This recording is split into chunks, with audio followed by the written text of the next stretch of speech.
Coming up on this week's episode of Meet in the Middle, we chat to our very exclusive guest, my friend and ours, Faye Louise. You've done things like TOWIE, you've been a model, you've done it all. But most importantly, Faye is a cancer survivor. It's a roller coaster of emotions. When I look at like photos, I sat with my mom. I had cancer literally next to you while you had your cancer. I just think that I was meant to find out after I lost my mom. Yeah, and I just looked in the mirror and I just looked at myself and I just said, this is it. It's my turn. I'm going to die. I'm getting upset now. You do put on a brave face and, you know, but equally, like you say, you still struggle daily. And you definitely don't want to miss this one. Oh, Jesus, he's falling around the gap. Do you think I'd come up the line in the bubble? I know where I'm putting Debbie's sauce. Hang on, can I submit my confession?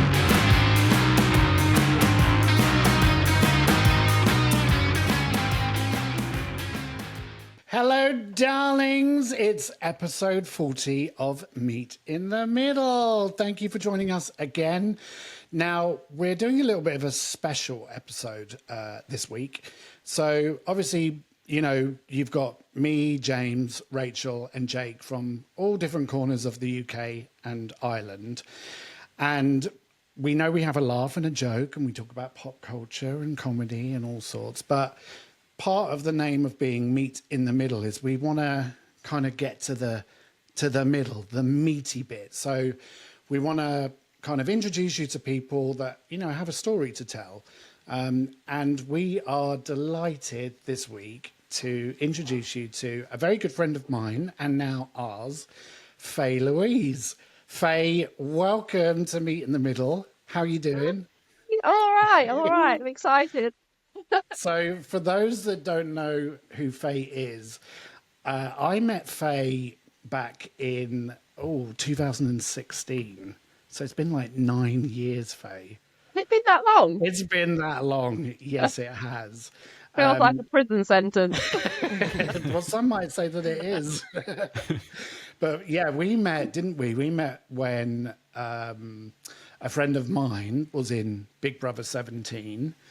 And I think I was looking after his Twitter and we may have like done some Twitter exchanges. Yeah. And then was just like, hold on a minute, I love this girl. And actually, I remember because I recognized you from being in the audience all the time because you were a regular on Big Brother's Bit I on know. the They used to Side. book me as what they call it, a plant, where they'd literally deliberately book you and put you in the audience to talk to you on camera about what's going on in the house. Yeah, and so I was like, I recognize her. Yes, she's on Big Brother's Bit on the Side.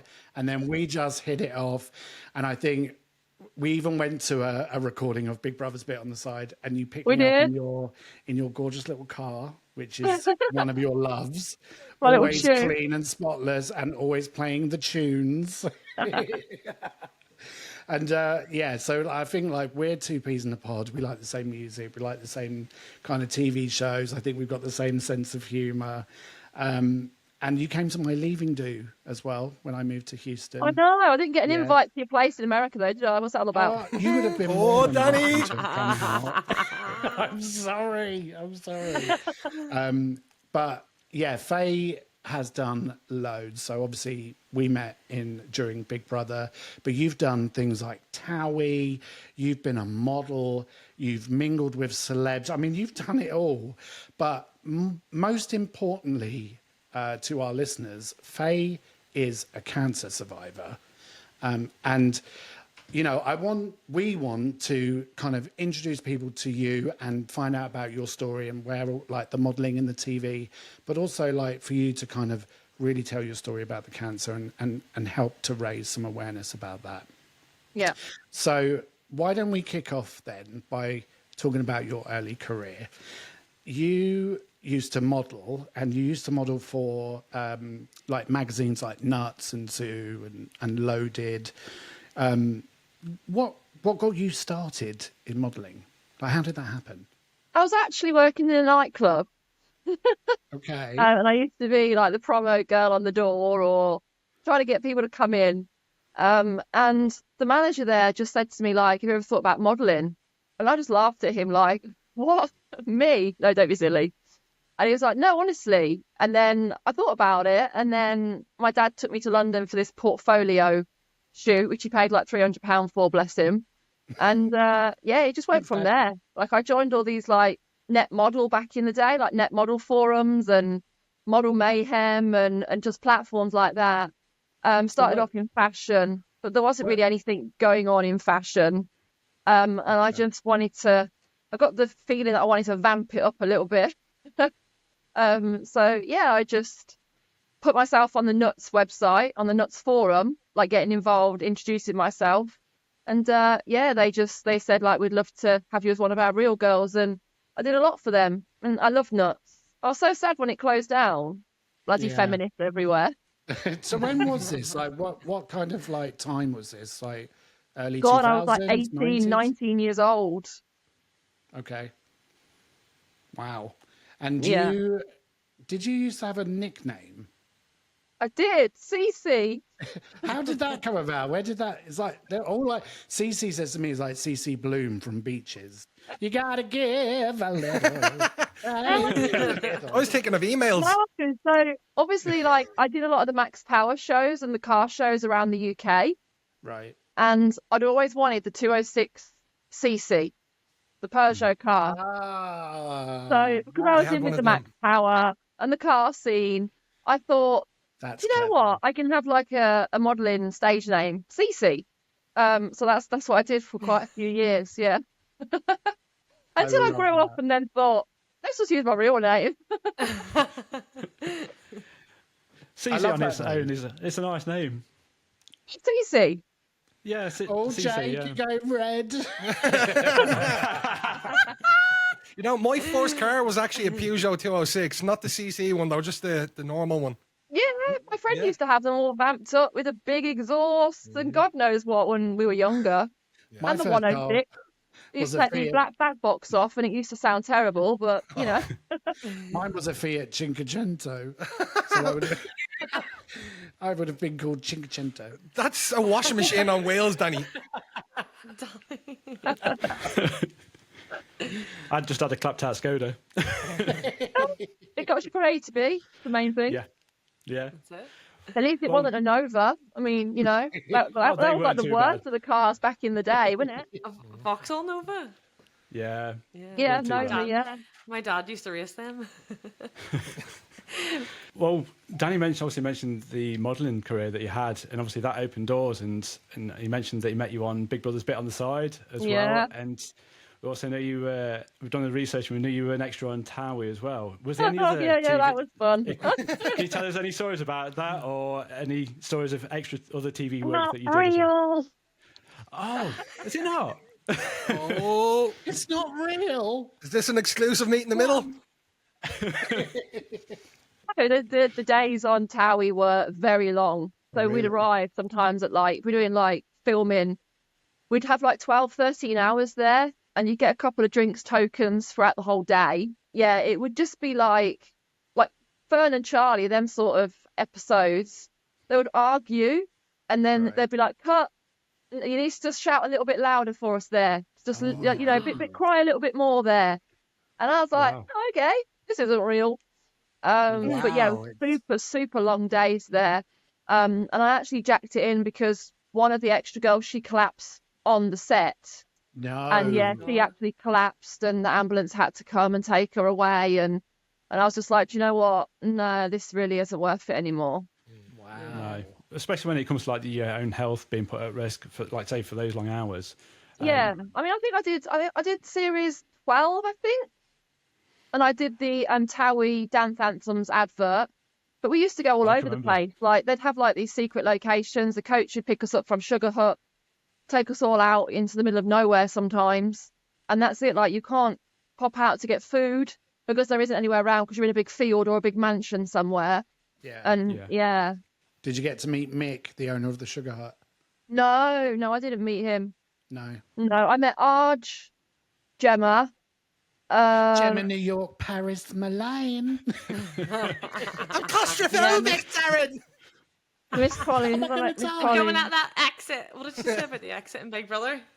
Didn't you? The fire exit. Fire exit door, I'm I'll out. get Yeah. I'm out. Nah, get that fire exit open. I'm out. Yeah. You know, it was all for me. It was all airtime. It was all exposure. So I used to kind of just take on whatever came my way, really. Yeah. Well, I would, for sure. And all of that was like, you know, buzzing at the time. It was pulling in millions of viewers and all Yeah. sorts, wasn't it? Yeah, I got haters though, like, oh, you're just a fucking extra. You know, you're not anything special. I actually got asked to go into the show. They asked me what cast member I would likely to have a romance with. Like, they wanted to set me up with somebody, basically. Wow. But I had a partner at the time, as you know. So I was just like, no, I couldn't really be doing that. No. I've done a bit of extra work too, and there is that like hierarchy type thing between the cast and extras, like the divide, and you can't eat together. They get separate food. You're over here. Don't interact with them. There is that sense of a hierarchy on set. I mean, some of the cast, they used to just mingle with us. Yeah. Like during downtime between takes and filming, we just used to all mingle together. They'd be happy to have photos with people. I mean, not so much me. I'm not like, oh, can I have a picture? Because I've never really been like that. Yeah. For me, anyone that's in the public eye, you're just doing a job. Yeah. Everybody's the same. Everyone's the same. You know, you're You're just a person. you're a singer or you're an actress, but you're just doing a job that you're Yeah. lucky enough to be doing. Yeah. But yeah, other people like that had not done anything TV related before, they're all like excited, like, oh my god, it's hard. Yeah. But no, I just used to chill out and in the corner. Yeah. I don't blame you. Obviously, it becomes normal to you, doesn't it? Every day just seems to be the norm once you've got used to that lifestyle. With that lifestyle, it brings the perks of mixing with celebrities. And have you got That's any what it celeb is. stories? When I got into like the modelling industry, the entertainment industry, which it is, you go out in London, you see them in a club. You know, people were climbing over like railings to get to JLS. I went to the JLS launch at Faces in Essex after they'd won the X Factor, and we had this whole area roped off, and it was Marvin and Aston, just them two. Right. And like girls were literally trying to pull down the railings to get into this area that we had all roped off. I was just like, shit, like this is crazy. Like, yeah, it's a real eye opener. But yeah, they're just going out, they're having a good time, they're drinking, they're dancing, just like any other human in a club. Yeah. But because of the label they carry from the X Factor or whatever they've done, yeah, people just go absolutely mental to try and reach them. Fascination. Never understood I mean, that. that'd probably though. be the same with Kylie Minogue, to be fair, but Yeah, but Kylie's different. She's a ledge. Yeah. She is a star. But do you have any other stories that you've had being like mixing with the celebrities, like really at the time you thought this is crazy, like, but really positive and crazy stories from that time? I mean, I was invited to the single launch for Blue. They Okay. came back with Pert Lovers after a very long time away. And it was in Floridita in London. It was only a limited amount of people. Gemma Collins was there. And a few other celebrities. Malayan. And I had I actually had a table at the front, like right near the front where the stage was, and drinks and everything. And yeah, I mean, after they finished performing, just mingling, you know. I had a little snack with Lee Ryan. I used to actually have him as posters on my wall when I was a teenager. So like to be like mingling the club with him years down the line was a little bit like, okay. My mum was jealous. Were all these invites like coming from you doing your modelling work or like the TV stuff? Is that how you were getting the invitations to this kind of stuff? So I think with the Hurt Lovers launch party, Simon Webb actually followed me on Twitter. And I just got an invite via that way. Yeah, but everything else sort of just came through, just like So you didn't have an agent email. or anything like that? No, I've never had an agent. I've never signed up to an agency. I've always managed myself. I've always got my own shoots, my own like things, because I'm quite proactive like that. I go out and I try and find things. And yeah, I've never had an agent. That's what I love about you, Faye. You've got like you've just got that kind of go get it attitude. You know what I mean? Like, and you should be so proud that you've done all of this stuff, and you've done it on your own. You know? Yeah. Neville. Neville's trying to make an If appearance. listeners don't know who Neville is, it's Faye's dog. That's okay. It's all right. It's okay. He just stretched out. Like... So Faye, behind all the glamour then, What's something about being a model or a TV personality that people might not expect or know about? That we're not airheads. Definitely not. I think whenever you're in the modeling industry, you know, a lot of people just think like, oh, wants attention, look at me, you know, but I'm actually just down to earth. Like, I'll talk to anybody, I'll help anybody. And I think that's what people have to realize. No matter what you do in the public eye, you still are you at the end of the day. You know, I've never let anything get to my head. I've always been quite grounded. You never forget where you've come from, do you? No, exactly. No, and I would good. say that's a fair reflection of you. Thank Having you. known you personally, you know, for sure. So Zoo and Nuts had a lot of criticism because of the sexist portrayal of women. Is there any more thoughts on that? Like, what happened behind that? Like, I don't know actually what happened. How did you feel? How did you feel about that whenever that happened? Really, I just thought, you know, let people be. Yeah. You know, I don't know why that had to get closed down, because they never used to exploit the girls at all. Like, if anything, like the editors and things would always be really nice to us. Like, I had a package arrive at the door one day and I didn't expect it at all. And it was a brand new Nuts t-shirt, little tiny pair of red Nuts shorts, and a mobile telephone, like a Motorola pink flip razor. And it was just like, you know, thanks for everything. This I is had one like, of those. yeah. And I was like, oh my God, like, you've sent me a mobile phone? Like, yeah, they used to look after the girls so well. Yeah. But obviously, you know, these protesters or whatever they want to do, they just said that women are being exploited. But at the end of the day, I think anyone that chose to be in that magazine chose to be in that magazine. Yeah. You know, it's not like we were pimped out or anything. You know, like a brothel. You chose to sign the release to say that your pictures, you're happy to go in there. And they always treated us with respect. So I hope that they'd come back one day. I mean, I know Loaded are doing an online magazine, I believe, online to kickstart that again. So yeah, I hope that Nuts would make an appearance one day. It would be good to see the old gang and see that Nuts logo on the shelf again. Yeah, you never know. You never know. Yeah, exactly. Well, to balance that off then, Faye, you've also worked in what some might consider as a male-dominated workplace. So, like, you've worked as a coach driver, you've worked as an aircraft dispatcher. How did you find working in those types of jobs as a woman? Difficult. Not so much the dispatching, which I do now, but the coach industry, very difficult. When I first stepped into the coach industry, I had like a feature in some like industry magazine, like a driver in training and who I was and everything. And a lot of it was said, oh, she's not actually joining us. It's a publicity stunt, typical model. You know, I got trolled for quite a couple of years through people in the coach industry, like grown men, may I add, like men in their 50s, knew what I did, got photos of me from Google, used to put on like Facebook groups, let's play a game today, guess the coach driver. But to be honest, I don't know why anyone should be separated in any job. You know, whether you're a coach driver, a lorry driver, pilot, whatever you are, women are just as capable of doing the same job as the men. Go Faye. Yeah. So, you know, don't single us out, because, you know, I mean, I had some coach drivers say to me, but this is like, it really, like, it's always been a man's world since like the 50s or the 60s or whatever. I used to call them the dinosaurs of the industry, because they just used to, you stuck know, in their ways. try and preach to you. Like, I used to go and park up the coach in the coach park, and they'd be watching, and they'd get out and they'd be like, yeah, keep coming. And I'd be like, I've got cameras and I've got mirrors. I'm cool. Yeah. Right? Just because I'm a female and I'm trying to reverse this big thing, I'm fine. I know what I'm doing. Yeah. It's all about breaking the mold. I have been doing this. Yeah.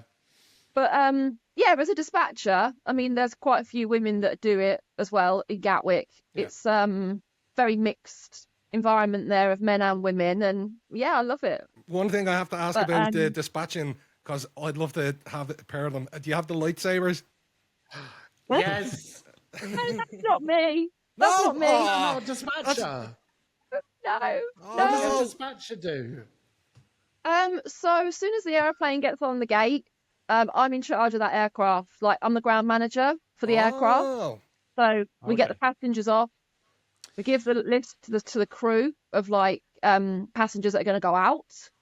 I do the trim, which is obviously the weight and balance of the aircraft, because physics is, if it's not in trim, takeoff and landing is very dangerous. So you What's have to trim? really.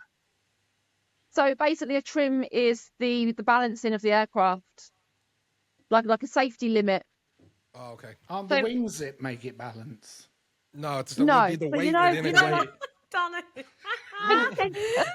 listen, think of a seesaw, right? Yeah. If you've got too many bags in the back, I where's gotcha. that going to go? I gotcha. Yeah. If you've got too many bags in the front, where's that going to go? I'm just envisaging Faye going out with one of those. What is it with the little Spirit level. Yeah, spirit level. Yeah, you're good to go. Well, I suppose as well Yeah, as that, so- if there's more weight on the left-hand side, that would put more pressure on the engines on the left end, wouldn't it? So it'd have to be balanced. I mean, like when the aircraft is empty, I mean, we do get people and they say like, but I booked this seat and I've been moved into this seat. And the logic behind that is because it's probably quite empty, and the zones that you're sitting in, it's not going to be safe in the limits. So we need to move you around between takeoff and landing. Once you're airborne, you can speak to the crew. But to get airborne, that's where you've got to sit. You learn something new every day. Yeah. Yeah, it's a very physical job. I'm literally on the go constantly, up and down the jet bridge, up and down the steps, down to the ramp, because the lads get the instructions from me how to load the aircraft. Sometimes they can like alter it a little bit, which is fine, as long as I know what I'm signing for before it goes off, then that's fine. But yeah, it's a very, very, very physical job, which is why I'm slowly working my way back up to full time. Obviously, after what I've endured recently, my physical strengths are not 100% just yet. Well, that's what I was going to ask. With the physical aspect of the role, obviously you took some time off with your journey. Was it hard to get back? So after 4 months, I went back and I was just doing admin stuff in the office. But I mean, from the point where we get dropped off for staff security to get to the office, it's 0.5 of a mile walk, like the whole length of South Terminal. Okay. So yeah, it was a long walk for me, and having the scar that I had healing outside and inside, it did take its toll on me quite a bit. Yeah. So then I've been in and out of Gatwick for the last few months, but I'm back now. I feel that I'm back on the game, back on the ball. Good for you, Faye. Good for you. And I think this kind of leads nicely into next section of the podcast. You know, you're talking about kind of returning to work and the struggle that you've recently had to go through. Of course, it's because you've had Pseudomyxoma Peritonei. Peritonei, nearly, but you got the pseudomyxoma right. Okay. Sorry if I didn't get it right, but it's a serious cancer that you've recently had to go through, and I think it'd be great if our listeners could hear about kind of the diagnosis, the treatment that you've had, and the struggles that you've had, because it does sound like it's been a really tough journey. Just personally, like Faye, watching your story on Instagram, because I've seen you go through the whole thing. Yeah. And, you know, like, I'm so proud of you. I was going to get teary then, but I am so proud of you. Don't. because You set me off. You are so honest about everything that you've, like, the whole way through what you've gone through. And obviously, knowing also that your mother passed with cancer, you know, and I just want to say personally, I'm so proud of you, and I think you're a real true survivor, Faye. And I want to thank you for, you know, all that you're doing in terms of awareness, and we're gonna talk about that now. But can you just take us back to the first moment that you realised something was wrong? You know, what symptoms led to your diagnosis with the cancer? that you had? So last March, obviously lost my mum to bowel cancer. So I was always worried about having the same sort of fate as my mum, being her daughter. You know, naturally you worry. And I just said to my partner at the time, you know, I'm getting these stomach aches. after my period, because I was actually getting like severe bloating and tummy aches during periods. So a week before period and a week after my period. But at this point in March, it was just it was prolonging beyond that. And I just said, like, I'm going to go to the GP because I mean, I suffer with anxiety anyway. So thinking like there's something wrong. Yeah. So I went there and yeah. So she lay me on the bed and she felt my tummy. And she was like, have you ever suffered with your appendix? And I was like, no, nothing. Never had a problem. And then she said, well, you might be just constipated. So I'll give you some Laxido sachets, but I'm going to order you an ultrasound scan. Okay. So I was like, okay. And she said, I'm going to put it on the rush pathway. Otherwise, you're going to be waiting a long time. And I want to see what's going on, obviously. So she put me on the rush pathway. And then I've had a ultrasound scan in Red Hill Hospital. You have to bear with me. I've been to so many hospitals. Yeah. I do get a little bit mixed up which ones did which scan. And it came back that they saw a cyst on my left ovary.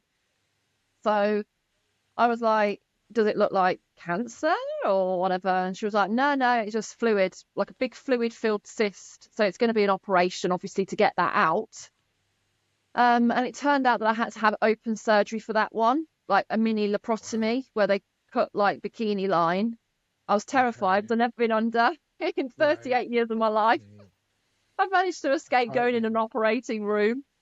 And yeah, I went in for that. On the CT scan they did leading up to that operation, they saw some inflammation on my appendix. And again, I asked the question, does it look like, is anything sinister going on? No, nothing. We're just dealing with a cyst. But while we're there, we'll take the appendix out, save you having like appendicitis later on in life and having to go in the theatre again. The appendix is pretty pointless. It's not needed. So we'll take it out. Right. I was like, okay, yeah, that's fine. So 7th of August, I went down to the theatre in Red Hill. Even on the morning of the surgery, they were just like, look, we might think you have a little bit of endometriosis, possibly. So when we're in there, we can scrape that away. But you'll be right as rain, 6 weeks to heal from the laparotomy. And yeah, you'll be back up on your feet. So I had full confidence that I was going in. All you're hearing is all this positive kind of, it's all good, recovery. Yeah, like 17 centimetre cyst, get it out, done, back to work, life goes on. 17 centimetres. Yeah, filled up my whole tummy. Jeez, wow. Yeah, and I'm quite a small frame anyway. Yeah. So, yeah, and that was that. I went down 3 o'clock in the afternoon because they were delayed because they had like an emergency come in. So I didn't take priority that day because someone else needed the theatre. And yeah, I woke up on the evening and I said to the nurse, I'm awake. I've made it. And I just said to her, like, everything is okay. Like, she said, yeah, they've got the cyst out. Everything is fine. Your consultant will come and speak to you in the morning because it's late now. It's obviously 7 o'clock in the evening, so no one's around. Mm-hmm. That was that. Like, I didn't expect to have the shock news that followed the next day. I woke up in the morning and they said, is your partner on his way? On his way. And I just said about lunchtime, I think, like, why? And they were like, no, nothing. We just want, to tell you how it all went yesterday and for your partner to be there, obviously. So I was like, okay, I didn't think anything of it. I'm quite good at reading people. Are you getting a sense then that something wasn't right? No. You wasn't? No. That's still such a horrible situation to be put in, though. To be told, wait until your partner's here before we tell you. Like, leave you in limbo. But asking, like, is someone coming to see you? Like, waiting hours, like, they're coming up to visit you. So you're like, yeah, someone's coming to see me today. Yeah, that's all it was. Like, I mean, of it. after the laparotomy, it was painful anyway to even move a leg. Obviously, I felt like I'd been hit by a lorry. Oh, wow. And they came in on the 8th of August. I think it was about, like, 11:45 Will turned up. And the surgeon came in and she said... they actually walked in and they said, oh, it's nice to see you smiling again. And in hindsight, looking back, I'm thinking you knew that weren't going to last very long, So I was just like, yeah, like, it's out now. I feel like I can go forward with my life. Yeah. She sat down and she said, well, we went in and we got the cyst out. The cyst was benign. It's just full of fluid, nothing suspicious whatsoever. Right. She said, however, we couldn't take the appendix. And I was just like, oh, why? And she said, I'm really sorry, Faye, but we found a cancer. And for me, my first question was where, because I honestly thought they were going to say your bowel, like my mom. Yeah. And they just said, there's a tumour on your appendix, and it's broken, like it's burst, and you've got some deposits on the outside of your bowel and a little bit on the outside, but it's safer to leave the appendix in there than for us to take it out. And I just couldn't understand why, like, how had me on the operating table and you've left cancer in my body. Yeah. Like, I said to them, like, what the hell are you doing? Like, why have you left it there? I was really like panicking, and there was a mirror in front of me in my room, and Will was obviously very upset, hearing the words that your partner's got cancer. Of course. And I just looked in the mirror and I just looked at myself and I just said, this is it. It's my turn. I'm going to die. Because with what happened to my mom, it's very difficult to try and detach myself from a different outcome.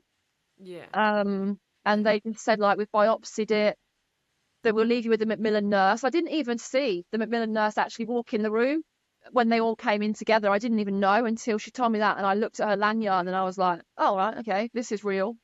It really hit you in the face, like Macmillan. And I'm like, hit my life, like 38 years old. Yeah. Can you hear what's going on? Yeah. And they left me with her, and she just said that it's been there for a while. And I was like, what do you mean, like a while? And she said it's like a slow growing type of tumour, and it's not doing anything at the moment. It's just staying there. It'll take years and years to spread or whatever. And I was like, right. And she said, so the operation we have in mind is a right hemicolectomy, which is where they take like your bowel, like resection your bowel or something. Okay. And I was like, okay. And she's like, and then, you just have maybe some chemo as a safety net, and then that'll be it. So they wanted to keep me in that night, and I refused. I was like, no, I'm going home. And they were like, but you need painkillers, like you're not on your feet or whatever. I said, I don't care. I'm not staying in hospital on my own in this room. I want to be at home with my partner and my dog. I'm going home. So I went home that evening, and do you know what? Like, it took nearly 6 weeks to even know for sure what it was. Yeah. And in that 6 weeks, I just spiraled. Like, I was like the looking process at of it all. cooperative funeral plans on websites. I was, Jesus. thinking, what sort of music do I want? Like, I want the Circle of Life from The Lion King at the end. And it's just like I was planning basically my funeral, because I watched my mum go through what she went through, and I don't want to put any financial worry on Will. So I was like, I'll sort of pay for it. I'll get a funeral plan in place, so when the day does come, it's there, it's done, it's paid for. And he was just like, stop this, stop this, stop this. He had to like yank the phone from me. And it was a very dark time for about 5 or 6 weeks of that time, waiting for the biopsy to come in. Yeah. Would you, like, obviously looking back at the diagnosis, and it's obviously once you're in the middle of the diagnosis, and as you mentioned that you sort of, your head was just going from one extreme to another. But looking back, if you could say to someone now that's being given a diagnosis of that extent, what advice would you give from knowing what your feelings were at the time? Could you give any advice to someone? Just try and stay positive. Just stay off Google, because that's the worst thing I did. I went on Google. They're Googling, like appendix cancer. Yeah. Because the type of cancer I had, you do, isn't it? You do Google everything. The type of cancer I had is a 2 to 3 in a million per case per year. And all my friends are like, if you're going to get a cancer, trust you to get the rarest one. Yeah. You got to get that one, haven't you? And 2 to 3 million, did you say? So every 2 to 3 people in a million per year get this cancer. Okay, so that is rare. It is a rare, Yeah. very rare type of cancer. Okay. Yeah, which is why when I was diagnosed, there was nothing. When I was officially diagnosed, pardon me, there was nothing out there for me. Like, I went to the Macmillan Centre and they were like, we don't have any literature on this type of cancer, but we've got bowel cancer leaflets. No. And I was like, but I don't have bowel cancer. Right. I have like Pseudomyxoma PMP. Like, it's not the same. I don't need leaflets on bowel cancer. My mum died of bowel cancer. Yeah. I know all about that one. Yeah. And when I left the cancer centre, I said to Will, like, how can they not have any literature when they're Macmillan. Right. Like, and at that point, I had a light bulb moment, and I said to Will, "Do you know what? I'm going to go out and I'm going to tell my story." And that's what I planned to do from the moment I was admitted to Basingstoke, because obviously it transpired that my fate was a lot worse than anyone probably ever even could have imagined. I had to face the mother of all surgery. But it was do or die. What do you do in that situation? You have a chance to fight for your life, or you just give up. And being as headstrong as I am, and I'm very driven, I was like, nah, this fucker's took my mom, it's not taking me. Damn right. And I went in. I didn't expect to come out alive from the surgery. Losing 8 organs is something that you think, how can I even live without 8 organs? But they're actually organs that are not vital. Okay. So yeah, it's been a journey, but I'm glad that I've shared it because I've gone global. So many countries have taken it and printed it and published it, and if it just saves 1 or 2 lives for the future, I've done my job. Absolutely. Faye, can you describe what that experience was like, both physically and emotionally? Like going through all of that, losing all those 8 organs, as well as having cancer, and like your home life, your family life. So when I came out of crazy. hospital, I had the surgery November the 1st last year. I came out of hospital, I couldn't really eat much, I couldn't walk. I was literally bedridden for maybe 2 or 3 months at least. Eating was a struggle because I had such major surgery. I lost my spleen, my gallbladder, my appendix obviously went. Greater and lesser omentum, which is the fatty apron all in your tummy. A bowel resection, so they took parts of my small bowel away, rejoined my colon, part of my liver, scraped my diaphragm, scraped all my pelvis from one side to the other.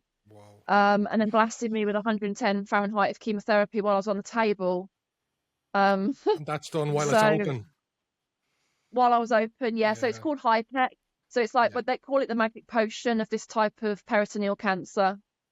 So it eradicates any cells that they can't see in other organs. Because in the past, people have left their spleen in, and then they've had like what they call reoccurrence later down the line because there's deposits was in the spleen, but they left the spleen there, so they have to go for a second surgery to have the spleen taken out. And so they use the HIPEC now. They just take all the organs. It's pretty much. He did tell me when I saw him at Basingstoke that I've got a shopping list of organs I'm going to have to take. And unfortunately, I had to have all my womanly ovaries, fallopian tubes, everything taken away and forced into the menopause at 38. Wow. How was that? Too bad. I used to suffer with really heavy periods, so it's like every cloud has a silver lining. That's the way to look at it. I don't have to plan my holidays now around, I can't wear a bikini then because I'm due on. Let's go that time of the year instead. But mentally, it does consume me every day still. But I'm still here, and a lot of people, have come to me and said that I've helped them with my story. I give them hope, and I think that's all I want to do is give someone hope. I don't want anyone to go through what I had to go through when I was diagnosed, not knowing anything. And so I've just gone out there and shared it. Working with Cancer Research UK has obviously given me the platform to have my voice heard as well through the cancer charity here in the UK. So opportunities just keep presenting themselves to me all the time about the awareness. That's great. Well, and long may it continue. Yeah. One day it's got to be like no one wants to hear about it anymore. Like that's what I thought a couple of months ago, and then now I'm in the magazine in Australia, like a double pager, and on the front cover of That's Life Australia. It's like crazy, like Kylie's country. Kylie probably has seen you. She's read your article. You never know, do you? Yeah, no, you don't. This is cancer is worldwide. Yeah. It's everywhere. So it's amazing that your story is worldwide and it is hitting these places, these countries, because, I didn't know this type of cancer until I saw your story, and now I obviously, I understand about it. Okay. I know that it's rare, but it's still cancer, and you still, if it can help someone early on to kind of spot the signs that you did and not think it's, you know, period pains, bloating, whatever.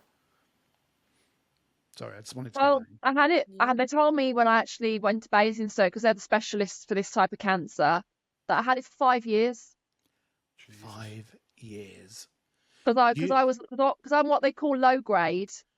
So when the tumour's in the appendix contained, it's not really doing anything. Only when it bursts through and it ruptures does it spread this like mucinous gel, and they're like little tiny tumours that escape all through and like cling on to other parts of your organs in your tummy. So because I'm a low grade, it could be lay dormant for 5 or 10 years and you wouldn't even know you've got it.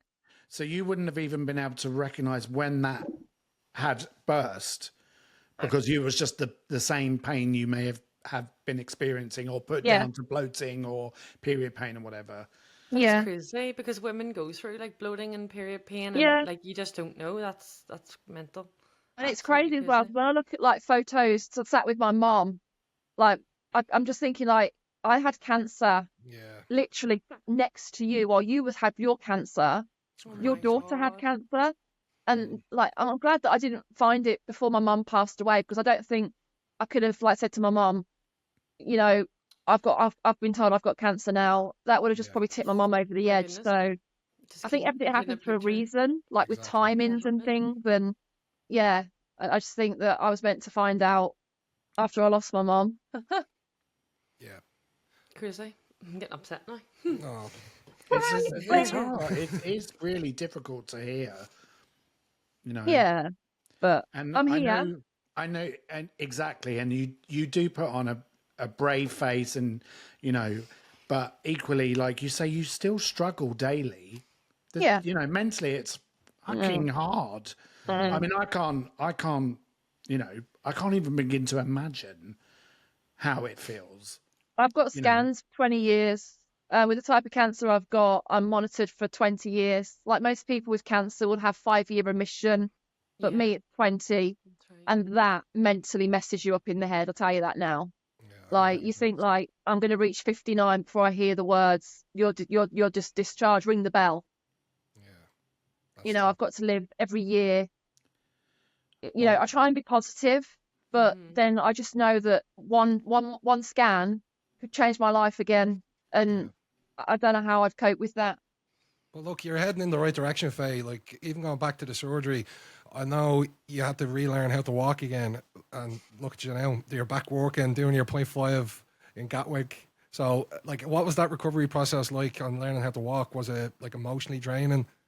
Oh, it was just like, I couldn't even stand up off the sofa without feeling lightheaded. I'd have to sit straight back down.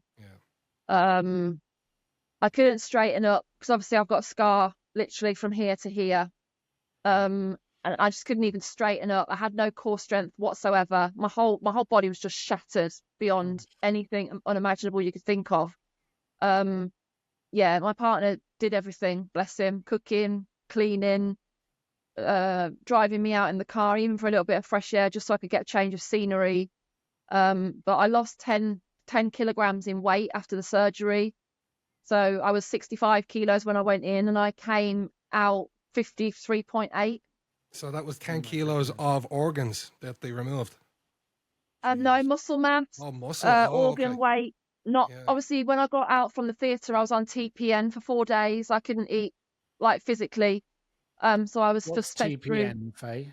TPN? Yeah, what's TPN? So it's patient nutritional. You're fed through your tubes. Oh, gotcha. Okay. Okay. Like so you weren't tube allowed fed, to eat like liquid. You weren't allowed to eat solids. Yeah, I can't eat. Yeah, couldn't eat solids. Even like I think for up to 3 months after this sort of surgery, you have to avoid peanuts. You have to avoid anything acidic. You have to avoid anything with seeds. So I was just literally living on dairy and crackers, yogurts, rice, roast potatoes, literally the tiniest chicken fillet with a tiny little bit of potato. I couldn't manage any more than that. Wow. And prior to the diagnosis, wasn't one of the symptoms heartburn after eating? No, I didn't get heartburn. That was when I had the cyst. I used to get pain after eating. That's it. Yeah. But that was linked to the cyst because it was so big, and the inflammation in my tummy when I ate like a curry or anything like a little bit with a hint of spice to it, it wasn't good. And you talked about like obviously the scar, losing like, not being able to use your core, and then the walk that you've had to do, like, to work and stuff. But you did the Race for Life, didn't you? Yeah. How was that? Like, was that painful to do, or what was the feeling at the end of doing that Race for Life? I went there with the mentality of I'm doing this for my mom as well as myself. Amazing. And yeah, I did. I walked the 10K. I didn't run it. Okay. They just said to me like, taking part is all we need. Yeah. I think I raised £2,846 solo, just by myself. Wow. I wasn't in a team or anything. And yeah, I did like 2 hours, 8 minutes. I completed it in, but that was with like stopping at the ice cream van and getting water and things on the way round. You got to get those nutrients for 10K. I get a Magnum. But no, it was difficult because it was at Stanmer Park in Brighton, and as soon as the horn, like I started the race off, and they got me on stage to talk a little bit. Because I was the face of Race for Life Brighton at that point. This season was very much my case study. They focused it around me. And the hill to start with was like that. Ooh. And I looked like, that's at the beginning. No chance. Like, You definitely deserve that God, ice cream. And I've got to do that twice because it was 2 5K circuits. Oh. So I had to do that hill twice, which is why I stopped for ice cream. So when we did the first 5K, we stopped at the start. We stopped at the start line again, where the ice cream van was there. Get some water, and yeah, I had a Solero. Solero exotic. At least you're getting your 5 a day. Yeah, walking up the hill. But no, when I knew that I was towards the end of it, I was just like, it was basically a way of saying fuck you to cancer for me. Yeah. Yes. Like sticking my 2 fingers up and saying, do you know what? I've done it. Yes. Up yours. Yeah. And yeah, it was a good feeling to hold that medal and do it for my mum as well as myself. I bet she was with you all the way as well. 100%. Yeah. She was probably having this arrow right next to you. Yeah. That her favourite was Magnum. Oh. Good choice. But no, I do think that like a lot of people have said that my mum was looking down on me when I was diagnosed with this. Because I've met patients that have had it for like 10 years and didn't know. Yeah. And they've been told we need to operate now or you'll be dead in a few months. Oh my goodness. I didn't thankfully hear those words as like you only got so much time. Yeah. But yeah, to know that like people have had it as well for like 10 years, it's just mental. And that's why I've gone out and I've spoke about it, because anyone could be sitting there now watching this or listening to this, and it is a rare cancer, but it is on the rise. Yeah. That's one thing to like really know, that Basingstoke see the figures and they are on the rise. So even though it's rare at the moment, one day it might not be. Yeah. And having a place now on online. I mean, I'm even recognised on Google. It tells you who I am on Google. Like, so if it does ever catch up with me, I can't have children. There'll be no legacy with that. But I've left a legacy to try and help other people live, and that's how I see it. Yeah, you have. I know, obviously, you only truly go through it yourself because obviously it's you that it's affected, but I guess it's really important to make sure that you have a really good support network of people around you. And so I wanted to ask you who or what has got you through the toughest moments in this journey, because I know that we read that your dog Neville has been by your side, and actually even in some of your stories on your Even Insta. right now. He was He's trying to take over. literally by your side throughout your whole recovery. And a big shout out to your partner Will as well. For his all of his support that he's been showing you as well. But I think how important is that emotional support? For me, without Will and Neville, I probably wouldn't have got through the early days of the recovery. And my brother as well. My brother's there, but with my brother, we lost mum to cancer, and then he kind of went downhill. So I'm trying to. When we lost my mum, I turned mum for my brother. Right. So obviously like to have his sister go through this. For him, it's hard, thing. but yeah, he's there for me as well. But he understands when I just need space and I don't talk every day. Yeah. But yeah, definitely Neville he's my angel he came to me when I lost my mom. So, he's been with me through losing my mom and now my own journey. I can't imagine him without him by my side, really. Dogs know everything. They have like a sixth sense. Like I definitely they believe know that. everything. Yeah. They know when you're ill. They know when you need a cuddle or a kiss. Well, it's really weird. Like, looking back, I said to Will, like, when Neville was a puppy, because we had him at 10 weeks old, lost my mum October 2021 to bowel cancer. And I got Neville in November, out of money that mum left me, actually. And he's called Neville because my mum's favourite pub was called the Neville Arms. I was thinking Harry Potter. So I named him. No, I named him in the memory of my mum's favourite restaurant we always used to go to for food. And it was really weird because when he was a puppy, he used to put his head on my tummy. And I wonder whether he knew that there was like a tumour there, because they say dogs can actually sniff out and sense cancer.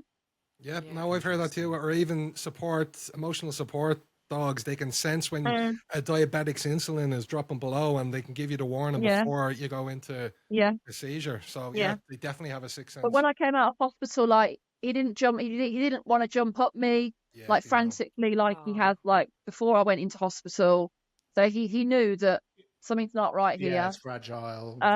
She's fragile. I'll just be by the bedside, and he wouldn't leave my side. That's nice. Yeah, even like my dog right now, I know I spoke to you about this, Faye. My dog, we found out 4 weeks ago, has terminal lung cancer. He's had it 9 months now, so it was undetected. They said, kind of similar to yours as well, but they said it's pain-free and just to give him everything he wants until the time comes.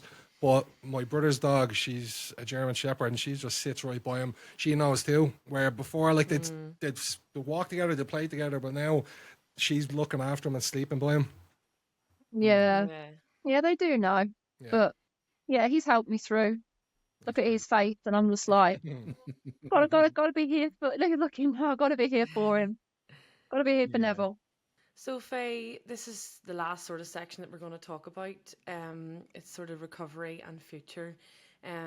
Life after cancer. Now that you are cancer free, what has changed most in your outlook on life? Just go out and do whatever I want to do now. Really, see places I've wanted to see. I've got no time for people to waste my time. Drama, mess me about. No. If you want to try and bring that to me, you're gone. I know. I think after this, you have to be very selfish for your own needs. Yeah. And I think you're allowed to be. Yeah, definitely. Yeah, I'm allowed to be selfish now. Yeah. And that's all it is. Just live each day like it's your last, because you never know when it's going to be your last. I mean, I've got scans like for 20 years. Every year I've got one. It's scanxiety for me. I just hope I always have clear. I mean, I'm sure that is scary thinking. I don't think there's much that it could grow back to. But there has been cases where it's come back with people and it's in the bowel. So yeah, it's just one of them, really. Yeah. So Faye, you've mentioned that you got a scar from your surgery along your bikini line, and that's affected obviously your ability to model. How has it affected your relationship with body image and self-identity? Obviously, when I came out from the operation, I lost a lot of weight. I couldn't look in the mirror. Will removed all the mirrors off the wall because I'd just look and I'd actually say to him, I actually look like a cancer patient. The reality of looking in the mirror was hard. But no, I mean, I'm back in my bikinis, in my lazy spa. My confidence is back. I don't think I'd want to do modelling, like showing off the scar. It's not my bikini line. It's from literally here right down. So it's right in the middle of me. But never say never. One day I might feel I want to go in the studio and do some stuff. I mean, I am planning to do a shoot to mark my anniversary of my operation and survival in Yorkshire with the lovely Vivian. So yeah, we'll see how I feel on the day, I guess. But at the moment, it's just nice, classy fashion. you know, just life after cancer 1 year on type celebration. Interesting. I didn't realize that you took all the mirrors off. So I guess you went for a period of body dysmorphia. Yeah, I didn't want to see myself. Like, That's obviously, tough. in the bathroom, we've got like tiled mirrors where the toilet is. Sitting on the toilet, the mirrors are like here. I didn't even want to look when I was on the toilet. I was pale, I was thin, I was skeletal, my ribs stuck out, my spine protruded out my back. I couldn't even sit in the bathtub because it hurt, because I had nothing to my backside. But that has changed. Like, you do feel better about your body. Oh, yeah. Like, Yeah, own your body. And I think if you do go back into modeling, like, your scar is like a war wound. That's like, you know, show that off with pride. I fucking survived cancer. And yes, I do. I'm a I beautiful do. woman. Like, I'm not ashamed of the scar. I never will be ashamed of the scar. Okay. It's kind of one of them where, yes, I want to do awareness, and people have seen it on Instagram. It's different because I choose to share that. Right. But I don't want it to be used for like media, like stock image libraries, without my say so. Okay, no, that's understandable. Yeah, I mean, if I have to say over where images go and I say I'm happy for it to be published or whatever, then yeah, but it's not there for photographers to make money off. Exactly. Yeah. Well, Faye, like, you've done, like we've said, you know, right at the beginning of this and throughout this interview, you've done some incredible work as an advocate and a survivor, and, you know, raising awareness about Pseudomyxoma Peritonei. Yeah. Did you get it? Okay, cool. You know, so not only that cancer that you've managed to pull through, but also other cancers. And we, like you mentioned earlier, you've gone global, you're worldwide. From news reports to articles to other podcasts to interviews to magazines and so much more. What message do you want to share with others, particularly younger people, about early detection and self-care? Scan while you can. Okay. If you think there's something wrong, go to your doctor. Even if you think that you might be overreacting or there's actually nothing there, or you're worried they're going to think like, what, you're wasting our time. No, go push for a scan, push for whatever you feel you need to push for, because at the end of the day, it's your life on the line. It's not theirs. 100%. Right. So don't, you know, even the slightest little thing, if you know your body and you know something's not right, you're not feeling right, what you're saying is go and approach your doctor, your GP or whatever. Yeah, I mean, it's like someone said to me, you wouldn't get in your car and see the check engine light on and keep driving. Yeah. You'd go and get your car looked at. You'd go and think, right, what's wrong with the car? Need to see what's wrong with it, get it fixed. So your body, really, and since someone said that to me, I was like, that's a really good way of looking at it, actually. And it's true.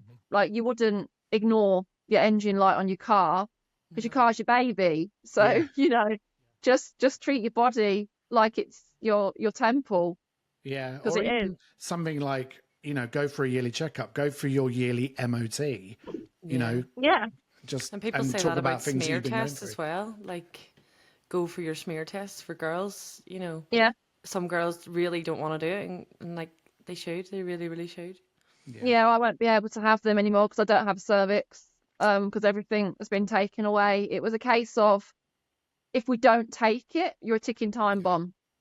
Okay. Wow. Because the cancer can come back in women in the ovaries, and it has done in the past. So we just want to give you the best chance possible, and we're going to take it. Is to remove it. Yeah, I mean, I've never wanted children anyway. Always been very career-minded. So for me, it was, my partner's not too fussed about children. So for me, it was a no-brainer. I have to be selfish with that. I have to think, do I want to risk my life to bring life into the world later on if I change my mind? Or do I want to save my own life right now? And I had to be selfish with that decision. It's not selfish at all. Yeah. No, I wouldn't say it was selfish either. I think if you're with someone that wants children, then it might have been a bit of a selfish decision. Like, some people would say, like, oh, you know, but he wants children, now you can never have them. Yeah. But yeah, I'm lucky that I've not been in that position. But I had to be selfish. But there's other ways that you could still have a family. I understand, obviously, as a woman wanting to give birth and have the child of your own, but well, there you go. It's all right. You don't want it. I had an epidural with this surgery, and they had to put it in me when I was asleep. Thank the Lord. Oh my goodness. But as soon as they took that out, I felt everything in that hospital. It was horrendous. Faye. So what would your next goals be, Faye, like career-wise or personally? I'm working with Cancer Research UK this year on the Stand Up to Cancer campaign. That's very much in talks at the moment. And I'm also a guest speaker at one of their events in Brighton at the Amex on the 10th of October. Also, that's coming up. Yeah. Okay. Yeah. Yeah. So it's just about inviting people down and getting on the stage or whatever area they set up for me in the room and talking about my story and highlighting more awareness around it. Yeah. Exactly, yeah. So hopefully, I've had pilots at work say to me, you're global, you could do this full time, you could travel the world just talking about it, you could be, a public speaker. Yeah. But I think what I said to one of them the other night is, I think there will be a time where I just want to close the lid on it. Like, how much more can I do for it? Yeah. I mean, it's like that Debbie that died from bowel cancer, the bowel babe. I've been told that I'm like her, but for pseudomyxoma. Yeah. Okay. But yeah, like how much more can I do? Yeah, well, no, you've definitely brought awareness to even myself. I never heard of Pseudomyxoma Peritonei. 100%. But or is the color the ribbon color for that amber? Yes, appendix cancer. Hence yes. This. I thought I'd wear this shirt to represent. A bit of yellow. Yeah, just like, and Rachel, I went pink for the cancer. I love general. that. I didn't get the memo. Sorry.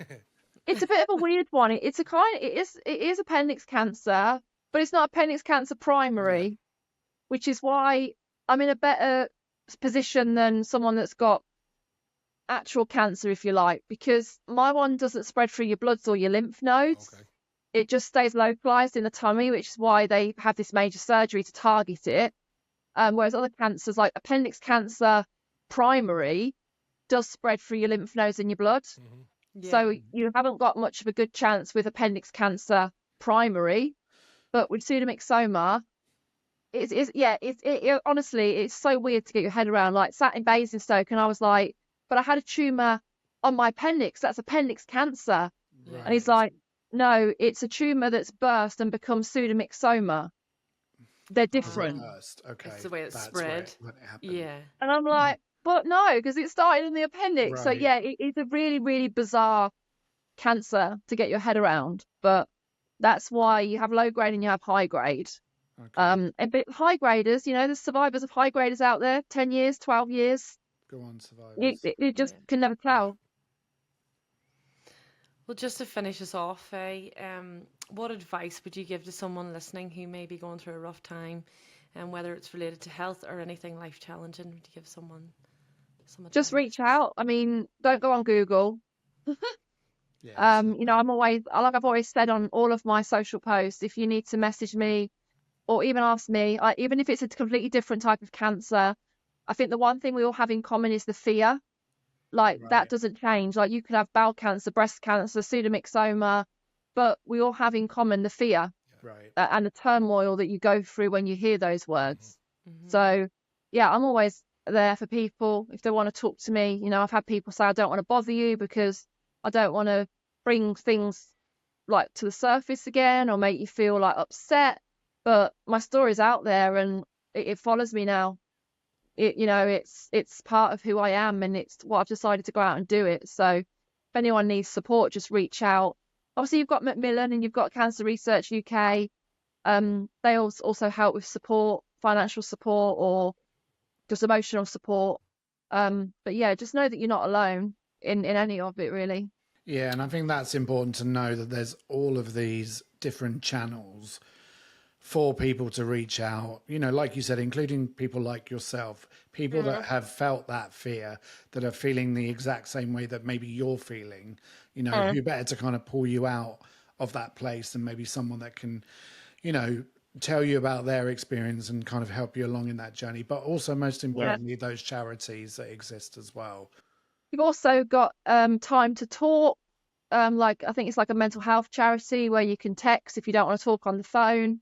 So there's all these different type of charities. I mean, I had counselling, but I didn't find that it really works for me. Okay. I'm very much like I'll try and just deal with this in my own way, you know. And yeah, I've been fine on an even keel. I do have wobble days. I think the more that I know that my scan date is coming through the post next month, that's going to really like be like reality hitting me in the face again. Going back to Basingstoke and having to sit and wait for results is the worst thing. Yeah. But you know, at the time of year that my scans fall now, it's either make or break my Christmas, really. Well, Faye, look, thank you for being so candid, open and honest with us about, you know, not only the, you know, the journey you've been through with the cancer, but, you know, also just the stuff that you've experienced early on in your life as well. You know, it's been really, really interesting to hear your story. To learn that Towie's not real, right? Exactly. That Towie isn't real. That's it. No, just thank you once again. Thank you so much. You know, and yeah, you've been a brilliant guest. And Thank you. It's been fun. It's been a nice way to spend the evening. Yeah, it's been lovely having you, Faye. Well, Thank you for sharing normally your at the end of our podcast, we do a little quiz. So would you like to join us on this quiz, Faye? Yeah. Okay. come on. Let's do it. Right. It might interest So you. we hear little birdie told me you're a massive Kylie Minogue fan. Yeah, I'm a So fan. this whole quiz is based on Kylie Minogue. Oh God. Okay. So every week, No pressure. yeah, I know. Well, I think you're gonna have it in the bag. I did make some of them a little bit difficult, but every week, me and the guys, we change our buzzers. We have a buzzer to buzz in. Now I know you haven't got access to a buzzer now, but you can make up your own one if you want, or just shout out. Faye. Ta-dam, There ta-dam. you go. There you go. That's okay. That's your buzzer, Faye. Danny, let's hear your one. Oh God, I haven't got mine ready. Wow. Okay. Right. So Rachel, that just leaves you with your buzzer. I don't even have one ready. Ah. Do your usual then. Here's your Sorry. trumpet. Oh God. Okay, right. There's Rachel's one. Okay, so are we all ready for the quiz? Yeah. Is Faye standing in for Jake? Yeah, Jake. Yeah. Oh, Jake. Jake has technical issues. Sorry, Jake, what was that? Give us a wave, Jake. Give us a wave for if the you're alive. YouTube Give us a listeners. wave. Blink twice if you're okay. Okay. Question number 1. Nice, easy one to start us off. What nationality is Kylie? Pa-dam, pa-dam. That was Faye. Danny, you were way slow. Australian. Is she Australian? Yes, she is. That's 1 point to Faye already. It's a delay on mine. I'm sure there is. On your brain or your buzzer? He does this every week. Okay, question number 2. What does the name Kylie mean? Oh, I don't know. We got any takers on this one? Right, Danny? Oh. Princess of Pop. Ah. That is incorrect. Oh, that was a good answer. It actually means boomerang in the indigenous Australian language of Noongar. Oh. Yeah, now. I didn't know that. There's one. Yeah, you've taught us a lot, Faye. Now, at least we're teaching you something. Okay, no winner on that question. So the next one is, what character did she play in Neighbours? Pa-dam, pa-dam. That's Faye again. Oh, I know it. She's gonna get it. Charlene is correct. Charlene and Scott. And right, I'm going to give Faye an opportunity for a I bonus. wasn't quick A enough. bonus point here. What was her nickname? Okay. Who? What was Charlene's nickname? nickname? Oh, Oh, we got her again. no. I don't know it. No takers. Oh, As soon as you say it, it was I Lenny. know it. Oh, no, Really? I didn't know Yeah, that. I didn't know either. No. I've actually never watched Neighbours. Lenny. Have you ever I've watched never watched or Neighbours? Home and Away. Never I watched used to it. watch it Oh, religiously. come on. Okay, so question number 4. Get ready, fingers on buzzers. Finish the lyric. What on earth am I meant to do in this crowded place? Ba-dam, ba-dam. There is only you. In this crowded place, there is only you. Next line. No, I'm looking for the line after that, Faye. Oh, was gonna leave, now I have to stay. You have taken my breath Ooh. away. You know what? I'm going to give you a bonus point on that one, Faye, just for singing it too. We're still spinning around. Spinning around. So going into the last question, it's currently Danny on 0, Rachel on 0, and Faye on 4. Come on, Kylie, one I'm is get on the sorry. board. I'm not doing a very good job at being okay right now. Okay, question number 5. We recently just witnessed the 2024 Paris Olympic closing ceremony. But in the 2000 Sydney Olympic closing ceremony, what song did Kylie perform? Dancing Queen. I'm going to have to give it to Faye. That was correct. Was it dancing? It was Dancing Queen by ABBA. Oh my god! I was going to say "Can't Get You Out of My Head." But You can't get any dances in your head, Danny. Right. no, I No. can't. So that means at the end of that round, Faye has 5 points and Danny and Rachel with 0. Well, no surprise there, No. because I always look. Just out of interest, I had a tiebreaker question. Will we run through that just to see for Go fun? on. Yes, Oh, go on then. How many studio albums did Kylie release as of 2024? 16. Faye got it again. 16. And I own every single one. I own do every ya? single one. Yeah. Wow. Nice. Wow! Wow! Wow! Wow! Wow.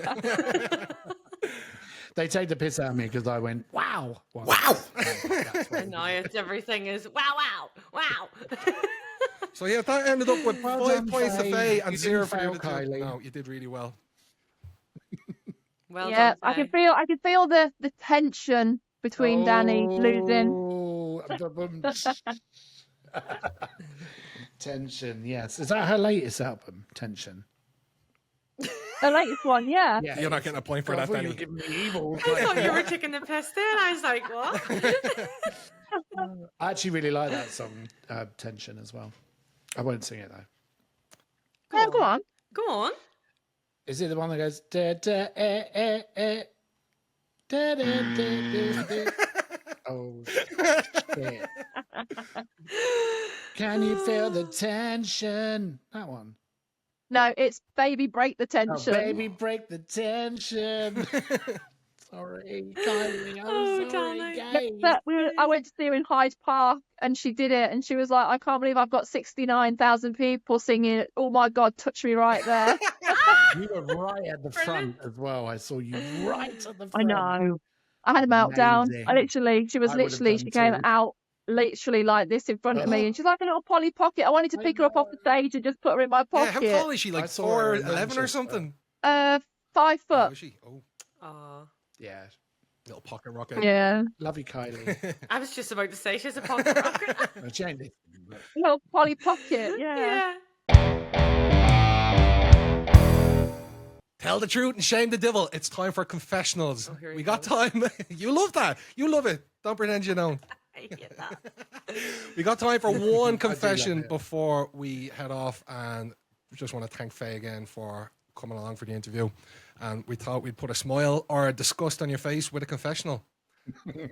So They can be yeah, bad, they can. Faye. So this was anonymously sent in, and it says, "Hi guys, just finished listening to episode 36 with the story about the boyfriend shitting in the bin while his wife was taking a bath, and I had to share my story." Danny loved that one. I went for a run, first time in a long time. I got back home and I felt what you call the runner's trots coming on. I'm so secretive when it comes to going to the toilet in front of my boyfriend, and he was in the bath with our baby. Geez, a similar situation here. I needed so desperately, so I grabbed one of my baby's nappies, squatted, and did my business. I even used her wipes. Unfortunately, adult poo seems to be hella a lot worse and made more potent than babies. And therefore, my whole downstairs smelt of shit. Oh, I had to open all the windows and spray air freshener as quietly as I could. Luckily, before he came down the stairs, he had it all cleared. I know. It's like literally polishing a turd. He still doesn't know about it to this day. Shit happens. He does now. Yeah. that's Nappy's great. come in handy then and wipes. Do you know what? After I had this operation, right, the smell of my stools, I've never smelled anything like it. It's horrible. Oh, Faye. But you weren't gonna. Oh, shit stinks. Literally.